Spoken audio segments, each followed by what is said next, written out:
டெல்லியில் ஒன்றிய உள்துறை அமைச்சர் அமித்ஷாவுடன் அதிமுக பொதுச் செயலாளர் எடப்பாடி பழனிசாமி சந்திப்பு. அதிமுக பாஜக கூட்டணி தொடர்பாக முக்கிய பேச்சு நடத்தியதாக தகவல்.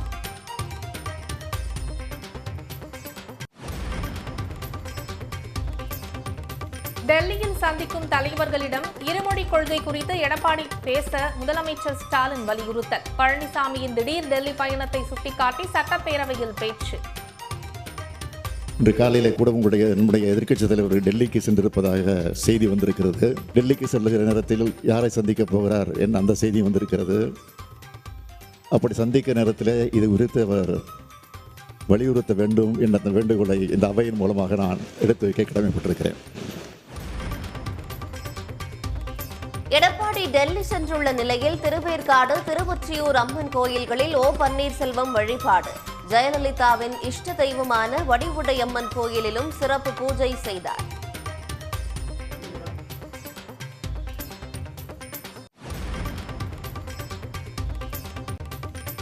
பிரபல இயக்குனர் பாரதி ராஜாவின் மகனும் நடிகருமான மனோஜ் காலமானார். மாரடைப்பு ஏற்பட்டு வீட்டிலேயே உயிர் பிரிந்ததாக தகவல்.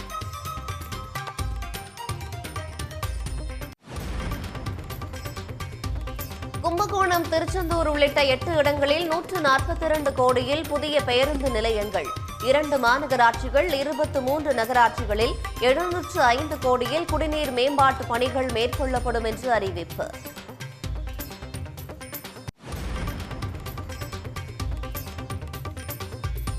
சென்னையில் தொடர் செயின் பறிப்பில் ஈடுபட்ட 2 விமான நிலையத்தில் கைது. மற்றொரு கொள்ளையனை நெல்லூர் அருகே மடக்கி பிடித்தது தனிப்படை போலீஸ்.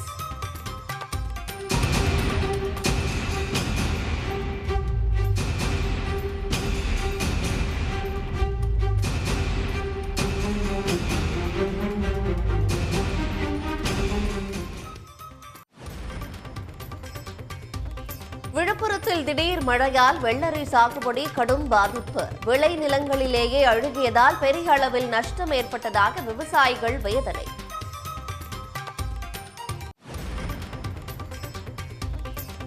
வாணியம்பாடி அருகே நிற்காமல் சென்ற அரசு பேருந்து பின்னால் நீண்ட தூரம் ஓடிய மாணவி.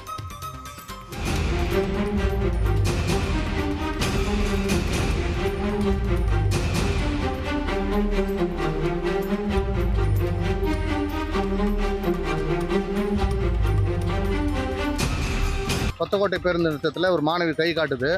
அப்படியே நிற்காம டிரைவர் போகிறாரு. அந்த பெண்ணும் அது பின்னாடி பஸ்ஸுக்கு பின்னாடி ஓடுது. பரீட்சை எழுதுகிற அவசரம். இந்த மாதிரி நேரத்தில் தகுந்த பஸ் ஸ்டாப்பில் நிற்க வைக்காமல் போகிற டிரைவருங்களுக்கு மேலே நிர்வாகம் தக்க நடவடிக்கை எடுக்கணும். அவங்களுக்கு தகுந்த அறிவுரையும் கொடுக்கணும். கடும் கண்டனம் எழுந்த நிலையில் அரசு பேருந்து ஓட்டுநர் பணியிடை நீக்கம்.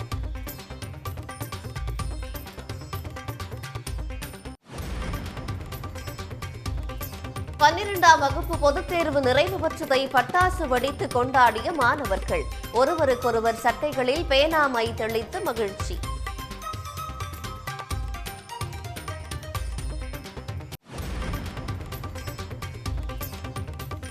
காஞ்சிபுரத்தில் பாரி விலைக்கு பைக் தருவதாக கூறி 1 கோடி ரூபாய்க்கும் மேல் மோசடி. 250க்கும் மேற்பட்டோரிடம் தலா 40,000 பெற்று தலைமறைவானவர்களை தேடும் போலீசார்.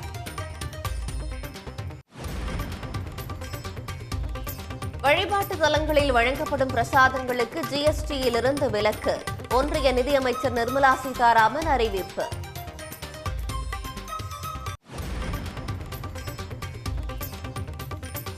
நூறு நாள் வேலை திட்ட நிதியை ஒன்றிய அரசு நிறுத்தி வைத்திருப்பது குறித்து மக்களவையில் திமுக எம்பிக்கள் கேள்வி. 4034 கோடி ரூபாயை விதிகளின்படி வட்டியுடன் உடனடியாக விடுவிக்க வலியுறுத்தல்.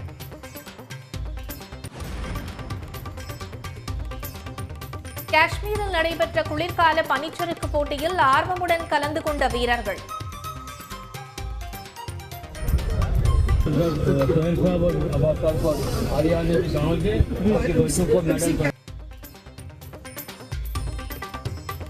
வடக்கு பந்திப்போரா மாவட்டத்தைச் சேர்ந்த அணி 2 தங்கப்பதக்கம் வென்று அசத்தல்.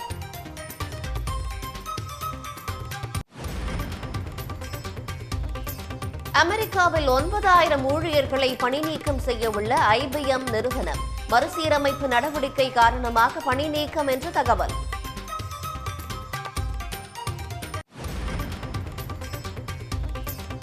IPL தொடரை வெற்றியுடன் தொடங்குமா பஞ்சாப் அணி? குஜராத் அணிக்கு எதிரான ஆட்டத்தில் அதிரடி ரன் குவிப்பு.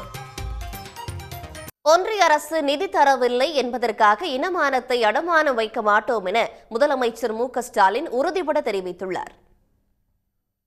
தமிழ்நாடு சட்டமன்றத்தில் இருமொழி கொள்கை தொடர்பாக திமுக சட்டமன்ற உறுப்பினர் எழிலன் சிறப்பு கவன ஈர்ப்பு தீர்மானம் கொண்டு வந்தார். தீர்மானத்தின் மீதான விவாதத்திற்கு பதிலளித்து முதலமைச்சர் மு.க.ஸ்டாலின் பேசினார். அப்போது தமிழ்நாடு இருமொழி கொள்கை குறித்து என்ன உணர்வோடு இருக்கிறது என்பதை பாஜக நீங்களாக அதிமுக உள்ளிட்ட அனைத்து கட்சிகளும் வெளிப்படுத்தியுள்ளதாக தெரிவித்தார். டெல்லி சென்றுள்ள எடப்பாடி பழனிசாமி அவர் சந்திக்க உள்ளவர்களிடம் இருமொழி கொள்கை குறித்து வலியுறுத்த வேண்டும் என்றும் வேண்டுகோள் விடுத்தார். பிரதான எதிர்க்கட்சியாக இருக்கக்கூடிய அதிமுகவை சார்ந்த எதிர்க்கட்சியினுடைய துணைத் தலைவர்கள் பேசுகிற போது நாங்கள் என்றைக்கும் இந்த விஷயத்தில் ஒட்டுமொத்தமாக இருப்போம் என்ற உறுதியை தந்திருக்கிறார்கள். இன்று காலையிலே கூட நம்முடைய எதிர்க்கட்சி தலைவர் டெல்லிக்கு சென்றிருப்பதாக செய்தி வந்திருக்கிறது. டெல்லிக்கு செல்லுகிற நேரத்தில் யாரை சந்திக்க போகிறார் என்ற அந்த செய்தி வந்திருக்கிறது. அப்படி சந்திக்க நேரத்தில் இது குறித்து அவர் வலியுறுத்த வேண்டும் என்ற அந்த வேண்டுகோளை இந்த அவையின் மூலமாக நான் எடுத்து வைக்க கடமைப்பட்டிருக்கிறேன். தமிழ்நாட்டில் இருமொழி கொள்கையில் எந்த மாற்றமும் இல்லை என திட்டவட்டமாக தெரிவித்த முதலமைச்சர், இது மொழிக் கொள்கை மட்டுமல்ல, நமது வழிக் கொள்கையும் விழிக் கொள்கையும் தான் என கூறினார். ஒன்றிய அரசு நிதி தர மறுப்பதை சுட்டிக்காட்டி இது பணப்பிரச்சனை அல்ல, நமது இனப்பிரச்சனை என்றும் முதலமைச்சர் திட்டவட்டமாக தெரிவித்தார். எந்த பழிச்சொல் சொன்னாலும் என் உயிர் கொள்கையில் விட்டு தர மாட்டோம், விட்டு விலக மாட்டோம் என்பதை மாமன்றத்தில் உறுதியாக மீண்டும் மீண்டும் நான் பதிவு செய்கிறேன்.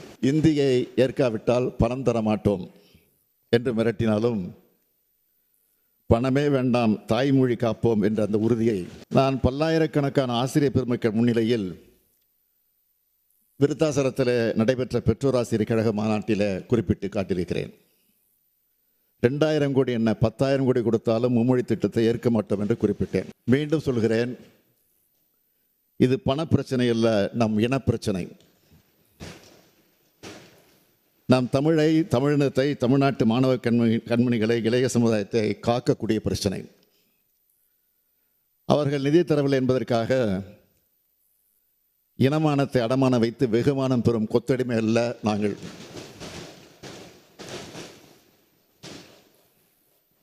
தடைக்கற்கள் உண்டென்றால் அதை உடைத்து எறியும் தடந்தோர்கள் உண்டென்று சொல்லும் திராவிட மாடல் ஆட்சி இது.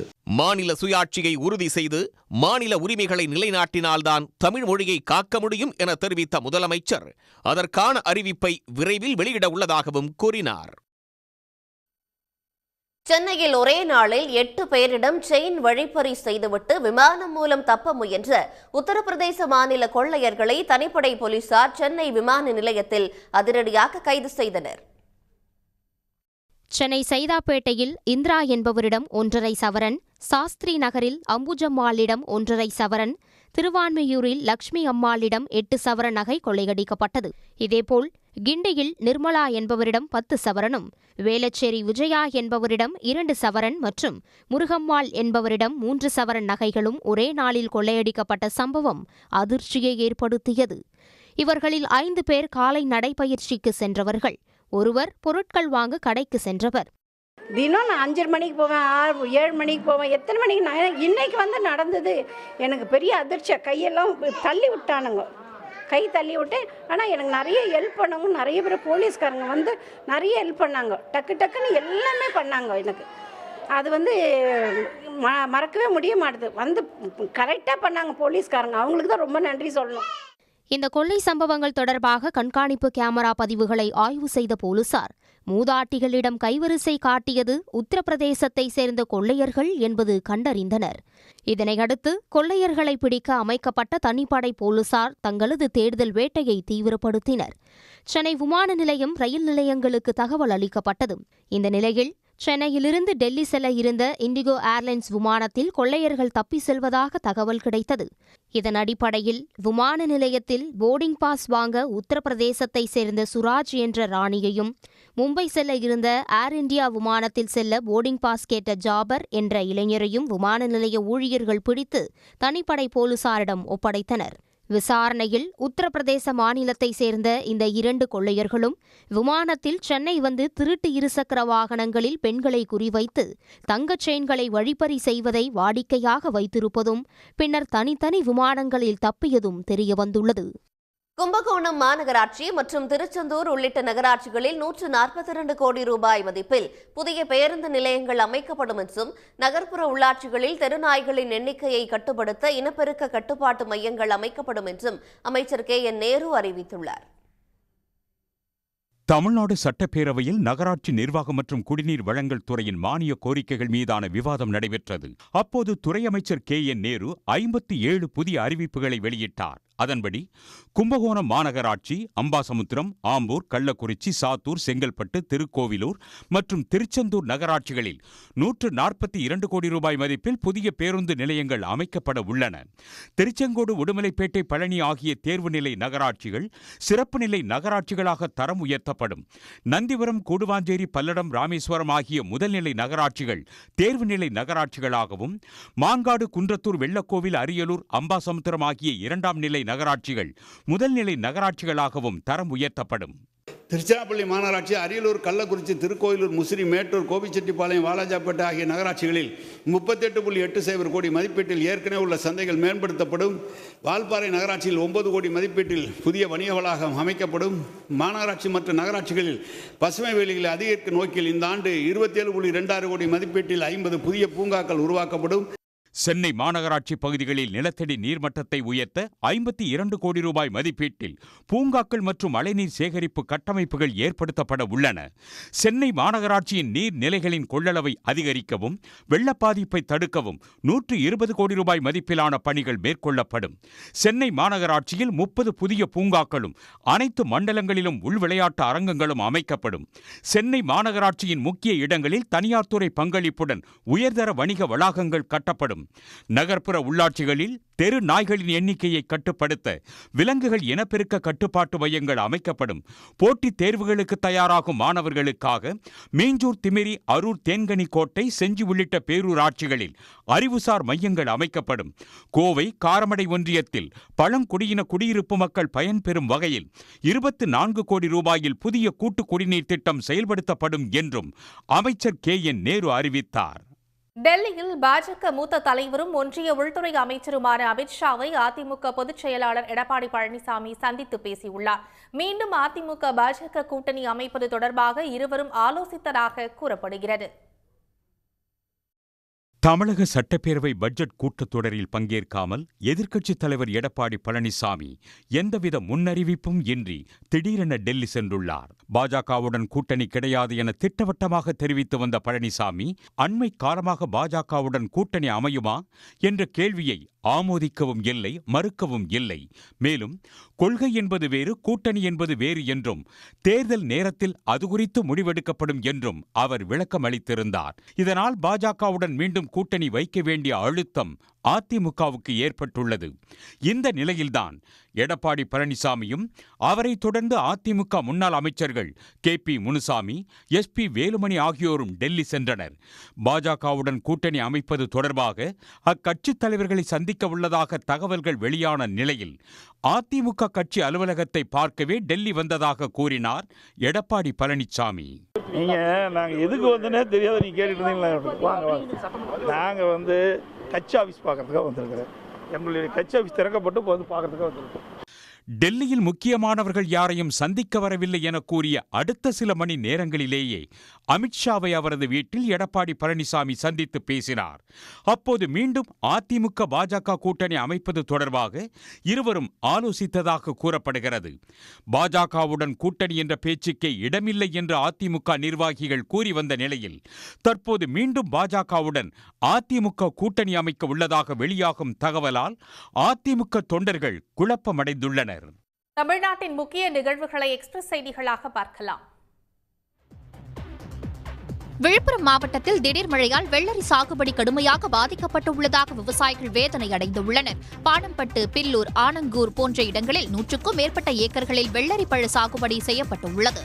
நல்ல விளைச்சல் கண்டுள்ள நிலையில் திடீர் மழையால் தோட்டத்திலேயே வெள்ளரி பழங்கள் அழுகி வீணாகி வருகிறது.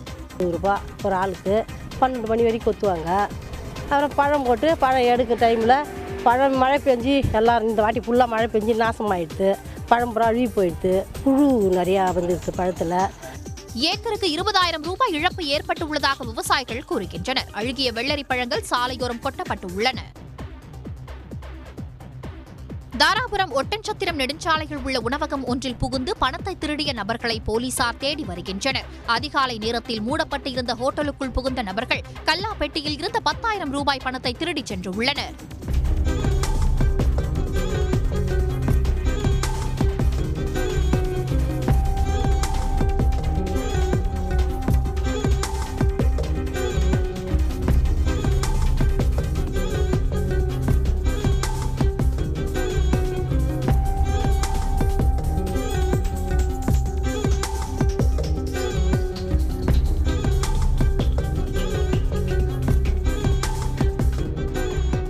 உரிமையாளர் அளித்த புகாரின் அடிப்படையில் சிசிடிவி காட்சிகளை ஆய்வு செய்த போலீசார் அவர்களை தேடி வருகின்றனர்.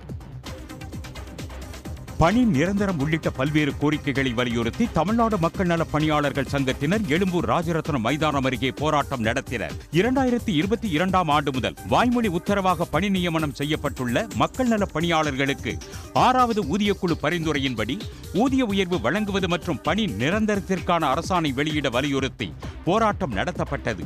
இந்த போராட்டத்தில் 500க்கும் மேற்பட்டோர் கலந்து கொண்டனர். சென்னை உயர்நீதிமன்ற தீர்ப்பை அமல்படுத்தியும் வாய்மொழி உத்தரவு வழங்க உத்தரவிடப்பட்ட இந்த பணியை நிரந்தர காலமுறை நிரந்தர பணியாளர்கள் வழங்குமாறு வேண்டிக் கொண்டு இன்று முதல்வர் மனு கொடுக்கும் பேரணி நடத்த திட்டமிட்டு சென்னை வந்துள்ளோம். கடந்த 35 ஆண்டுகளில் அதிமுக அரசால் தாங்கள் 3 முறை பணி நீக்கம் செய்யப்பட்டதாக போராட்டத்தில் ஈடுபட்டவர்கள் வேதனை தெரிவித்தனர். வடசென்னை அனல் மின் நிலையத்தில் 20 ஆண்டுகளுக்கு மேலாக பணியாற்றும் ஒப்பந்த தொழிலாளர்களை பணி நிரந்தரம் செய்ய வலியுறுத்தி தர்ணா போராட்டம் நடைபெற்றது. அப்போது மின்வாரியத்தில் உள்ள 60,000 காலி பணியிடங்களை நிரப்ப வேண்டும் என தொழிலாளர்கள் வலியுறுத்தினர்.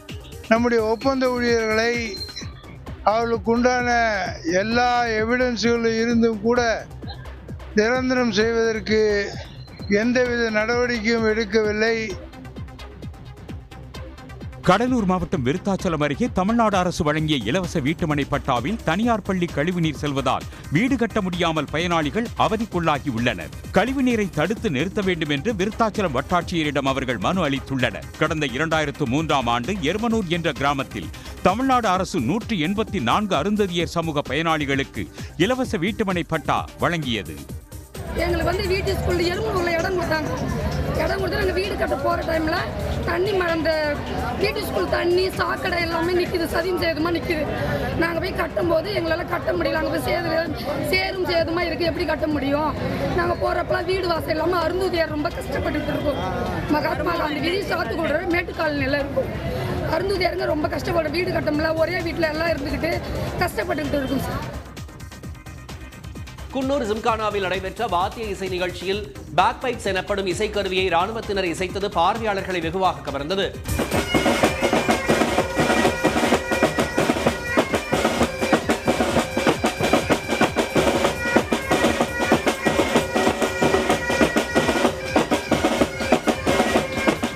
ஆயிரத்தி 600ஆம் ஆண்டுகளில் ஸ்காட்லாந்து ரெஜிமெண்ட் பிரிவுகளில் பயன்படுத்தப்பட்ட இந்த இசைக்கருவி தற்போதும் குன்னூர் ராணுவ வீரர்கள் குழுவால் இசைக்கப்பட்டு வருகிறது.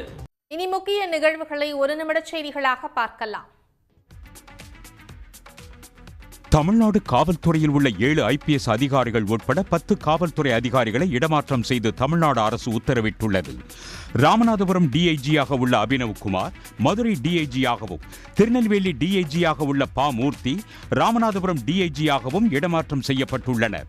நெல்லை மாநகர காவல் ஆணையராக உள்ள சந்தோஷ் ஹதிமணிக்கு நெல்லை DIG-யாக கூடுதல் பொறுப்பும் வழங்கப்பட்டுள்ளன. ஈரோடு மாவட்ட காவல் கண்காணிப்பாளராக உள்ள ஜவஹர் IPS சென்னை வடக்கு மண்டல CBCID பிரிவுக்கு இடமாற்றம் செய்யப்பட்டுள்ள நிலையில் திருப்பூர் மாநகர காவல் துணை ஆணையராக உள்ள சுஜாதா ஈரோடு மாவட்ட காவல் கண்காணிப்பாளராக நியமித்து தமிழ்நாடு அரசு உத்தரவிட்டுள்ளது. ஊரக நகர்ப்புற உள்ளாட்சி அமைப்புகளில் காலியாக உள்ள 448 பதவியிடங்களுக்கு மே மாதத்தில் இடைத்தேர்தல் நடத்த மாநில தேர்தல் ஆணையம் திட்டமிட்டுள்ளது. தமிழ்நாட்டில் நகர்ப்புற உள்ளாட்சி அமைப்புகளின் பதவிக்காலம் 2027 வரை உள்ளது. அதனால் நகர்ப்புற உள்ளாட்சிகளில் காலியாக உள்ள பதவிகளுக்கு இடைத்தேர்தல் நடத்தி நிரப்ப வேண்டிய கட்டாயம் ஏற்பட்டுள்ளது. சென்னையில் 4 கவுன்சிலர்கள் உட்பட 35 மாவட்டங்களில் நகர்ப்புற உள்ளாட்சிகளில் உள்ள 133 பதவியிடங்களுக்கு மே மாதத்தில் இடைத்தேர்தல் நடத்த முடிவு செய்யப்பட்டுள்ளது. அதன் கூடவே காஞ்சிபுரம், வேலூர், நெல்லை, திருப்பத்தூர் உள்ளிட்ட 9 மாவட்ட ஊரக உள்ளாட்சி அமைப்புகளில் உள்ள 315 காலி பதவியிடங்களுக்கும் மே மாதம் இடைத்தேர்தல் நடத்த திட்டமிடப்பட்டுள்ளது. ஈரோடு சந்தையில் மஞ்சள் விலை சற்று குறைந்து வந்த நிலையில் தற்போது மீண்டும் அதிகரிக்க தொடங்கியுள்ளது. கடந்த ஒரு மாதத்தில் மஞ்சளின் விலை குவிண்டாலுக்கு 1500 ரூபாய் அதிகரித்துள்ளதால் விவசாயிகள் மகிழ்ச்சி அடைந்துள்ளனர். பிப்ரவரி மாதம் முதல் வாரத்தில் ஒரு குவிண்டால் மஞ்சள் அதிகபட்சமாக 15200 ரூபாய்க்கு விற்பனையான நிலையில் அதன் பிறகு படிப்படியாக விலை குறைந்து பிப்ரவரி இறுதியில் ஒரு குவிண்டால் 13500 ரூபாய்க்கு என்ற அளவுக்கு சரிவை சந்தித்தது. இந்நிலையில் மீண்டும் மஞ்சள் விலை அதிகரித்து ஒரு குவிண்டால் 15000 ரூபாயை தாண்டியுள்ளது. குவிண்டால் என்பது ரூபாய் 15000 ரூபாய் அளவிற்கு விற்பனையானது. அது படிப்படியாக சரிந்து இப்போ ஒரு 12000 13000க்கு போச்சு. இன்னைக்கு இதனுடைய விலை மீண்டும் ஒரு 15000 தாண்டி இருக்கிற ஒரு நிலை இருக்குது. எடப்பாடி பழனிசாமி டெல்லிக்கு சென்றுள்ள நிலையில் ஓ பன்னீர்செல்வம் கோவிலாக சென்று வழிபாடு நடத்தி வருகிறார். முன்னாள் முதலமைச்சர் ஜெயலலிதாவின் விருப்ப தெய்வமாக விளங்கிய திருவொற்றியூர் வடிவுடையம்மன் கோவிலில் ஓ பன்னீர்செல்வம் வழிபாடு நடத்தினார். கோவிலில் வழிபாடு நடத்த சென்ற அவரிடம் செய்தியாளர்கள் நெருங்கிய போது ஒன்லி ஆன்மீகம், அரசியலுக்கு லீவு என கூறி கோவிலுக்குள் சென்றார். விநாயகர், ஆதிபுரீஸ்வரர், வடிவுடையம்மன் சன்னதிகளுக்கு சென்ற பன்னீர்செல்வம் தனது குடும்ப உறுப்பினர்களின் பெயர், ராசி, நட்சத்திரங்களை பேப்பரில் எழுதி அர்ச்சனை செய்து கொண்டார். முன்னதாக காலை முதலே கோவில் தரிசனம் மேற்கொண்ட பன்னீர்செல்வம் திருவேற்காடு, பாடி கோவில்களிலும் வழிபாடு நடத்தினார். 12ஆம் வகுப்பு பொதுத் தேர்வுகள் நிறைவடைந்ததை அடுத்து மாணவ மாணவிகள் கொண்டாட்டத்தில் ஈடுபட்டனர். தேர்வு முடிந்து பள்ளிவாசல் முன்பாக திரண்ட மாணவர்கள் ஒருவருக்கொருவர் சட்டையில் மை தெளித்தும் பட்டாசு வெடித்தும் கொண்டாட்டத்தில் ஈடுபட்டனர். புதுக்கோட்டையில் +2 தேர்வுகள் முடிந்ததை அடுத்து மாணவிகள் வண்ணப்பொடிகளை தூவி மகிழ்ச்சி வெளிப்படுத்தினர். மேலும் ஆசிரியர்களுக்கு நினைவு பரிசுகளை வழங்கி மாணவிகள் பிரியா விடை பெற்றனர். இந்த ஸ்கூலை விட்டு பிரிகிறது ரொம்ப கஷ்டமா இருக்கு. 4 வருஷம் நான் அந்த ஸ்கூல்ல படித்தேன். மேம்லாம் எங்களை எல்லாரையும் ரொம்ப நல்லா பார்த்துக்கிட்டாங்க. இந்த மாதிரிலாம் மேம் பார்த்துப்பாங்களா எனக்கு தெரியல. நல்லா பார்த்துட்டாங்க. அதுவும் இல்லாமல் இன்னைக்கு ஃபிசிக்ஸ் எக்ஸாம் ரொம்ப டஃப்பாக இருக்கும்னு நினைச்சோம். ஆனால் பரவாயில்ல, ஈஸியாக இருந்துச்சு. இதேபோல் நெல்லையில் +2 தேர்வுகள் முடிந்த நிலையில் மாணவ மாணவிகள் ஒருவரையொருவர் ஆற தழுவி விடை பெற்று சென்றனர். நிதி நிறுவன மோசடி வழக்கில் கைது செய்யப்பட்டுள்ள தேவநாதனின் சொத்துக்களை ஏலம் விட்டு பாதிக்கப்பட்டவர்களுக்கு வழங்கலாமா என்பது குறித்து பதிலளிக்க தேவநாதன் தரப்புக்கு சென்னை உயர்நீதிமன்றம் உத்தரவிட்டுள்ளது. சென்னை மயிலாப்பூரில் செயல்பட்டு வந்த இந்து பெர்மனன்ட் ஃபண்ட் நிதி நிறுவனம் முதலீட்டாளர்களிடமிருந்து 24 கோடி 50 லட்சம் ரூபாய் மோசடி செய்ததாக அந்த நிதி நிறுவனத்தின் இயக்குநர் தேவநாதன் உட்பட 6 பேரை பொருளாதார குற்றப்பிரிவு போலீசார் கைது செய்தனர். இந்த வழக்கில் 2வது முறையாக ஜாமீன் கோரி தேவநாதன் மற்றும் குணசீலன் ஆகியோர் தாக்கல் செய்திருந்த மனு நீதிபதி சுந்தர்மோகன் முன்பு விசாரணைக்கு வந்தது. அப்போது தேவநாதன் அரசியல் பின்புலம் மற்றும் பணபலம் கொண்டவர் என்பதால் ஜாமீன் வழங்கக்கூடாது என்று பாதிக்கப்பட்டவர்கள் தரப்பில் வாதிடப்பட்டது. மனுதாரர்கள் விசாரணைக்கு ஒத்துழைப்பு வழங்குவதில்லை என்று காவல்துறை தரப்பில் கூறப்பட்டது. இதையடுத்து தேவநாதன் சொத்துக்களை ஏலம் விட்டு பாதிக்கப்பட்டவர்களுக்கு வழங்கலாமா என்று தேவநாதன் பதிலளிக்க வேண்டும் என்று உத்தரவிட்டு ஏப்ரல் 3ஆம் தேதிக்கு வழக்கை தள்ளி வைத்தார்.